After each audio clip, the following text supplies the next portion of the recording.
สวัสดีค่ะชวนทำขนมนมเนยง่ายๆกับ Easy Food by ชยาค่ะวันนี้แจ็คมีโจทย์ว่าไข่5ฟองเราจะทำเค้ก1ปอนด์ได้กี่ก้อนโดยเค้กที่ทำในวันนี้จะเป็นเค้กชิฟฟ่อนใบเตยค่ะสูตรเค้กพื้นฐานต่อยอดได้หลายแบบเราไปลงมือทำกันเลยค่ะเริ่มแรกเราก็มาเปิดเตาวอร์มไฟก่อนค่ะแจ็คจะอบที่อุณหภูมิ160องศาก็จะวอร์มไฟไว้ที่170องศาเพื่อป้องกันไฟลดลงจากการที่เราเปิดปิดเตาค่ะต่อไปก็มาทำการแยกไข่ค่ะเริ่มจากการแยกไข่จำนวน5ฟองแยกไข่แดงและไข่ขาวออกจากกันโดยระวังอย่าให้มีไข่แดงติดไปในไข่ขาวค่ะถ้าเห็นว่ามีไข่แดงตกลงไปก็รีบนำออกทันทีนะคะและควรเลือกใช้เป็นไข่สดใหม่ค่ะเค้กจะได้ไม่คาวและจะได้ตีไข่ขาวที่ง่ายด้วยค่ะในบางครั้งเราอาจจะเจอสิ่งแปลกปลอมที่ติดมากับไข่ที่มีลักษณะสีแดงหรือสีน้ำตาลก็ให้เรานำออกด้วยนะคะต่อไปเรามาทำส่วนผสมของไข่แดงก่อนค่ะใส่น้ำตาลทรายและเกลือลงไป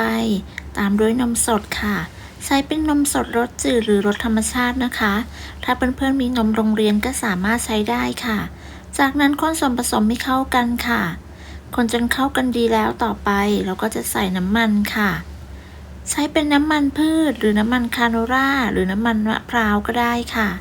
จากนั้นจะใส่กลิ่นใบเตยค่ะตามด้วยสีเขียวเล็กน้อยเป็นสีเขียวแอปเปิลนะคะแล้วก็คนให้เข้ากันค่ะ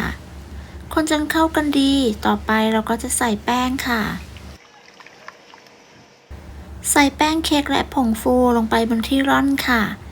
จากนั้นก็ร่อนส่วนผสมของแป้งและผงฟูลงไปในโถส่วนผสมค่ะจากนั้นคนส่วนผสมให้เข้ากันค่ะคนส่วนผสมให้เข้ากันด้วยความเร็วจนไม่เหลือเม็ดแป้งแล้วเราก็จะพักส่วนผสมของไข่แดงไว้ก่อนค่ะต่อไปมาตีไข่ขาวค่ะเปิดสปีดความเร็วกลางตีไข่ขาวให้ขึ้นฟองหยาบเล็กน้อยจากนั้นใส่น้ำมะนาวถ้าไม่มีสามารถใช้ครีมออฟทาท่าหรือน้ำส้มสายชูได้ค่ะจากนั้นก็ทยอยใส่น้ำตาลทรายลงไปค่ะโดยแบ่งใส่3ครั้งนะคะแต่ละครั้งก็อาจจะให้ห่างกันประมาณ 10-15 วิค่ะเมื่อใส่น้ำตาลทรายจนหมดเราก็จะตีต่อค่ะตีไข่ขาวต่อจนกระทั่งไข่ขาวมีลักษณะเป็นสีขาวนวลเป็นริบบอนตั้งยอดอ่อนปานกลางปลายงองุ้มประมาณนี้ก็ใช้ได้แล้วค่ะเสร็จแล้วก็ตีต่อด้วยความเร็วต่ำอีก30วิเพื่อตัดอากาศค่ะต่อไปเราก็จะนำไข่ขาวที่ตีได้มาผสมกับส่วนผสมของไข่แดงค่ะโดยแจ็คจะแบ่งใส่ไข่ขาวมาผสม3ครั้งค่ะโดยในแต่ละครั้งเราก็จะคนตะร่อมให้เข้ากันด้วยความเบามือจนกระทั่งไข่ขาวหมดค่ะเทคนิคที่ทำให้การตีไข่ขาวขึ้นง่าย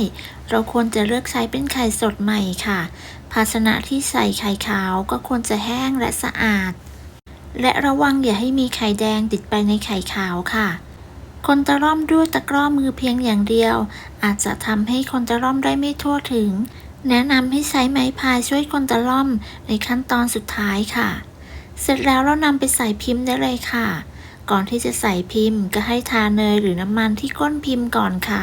แล้วก็วางกระดาษไขลงไปสูตรนี้จะใส่ได้3ก้อนค่ะเป็นขนาด1ปอนด์2ก้อนและขนาดครึ่งปอนด์1ก้อนค่ะใส่ในปริมาณ3/4ของพิมพ์ชั่งน้ำหนักได้ประมาณ270-280 กรัมค่ะส่วนขนาดครึ่งปอนด์ก็ชั่งน้ำหนักได้ประมาณ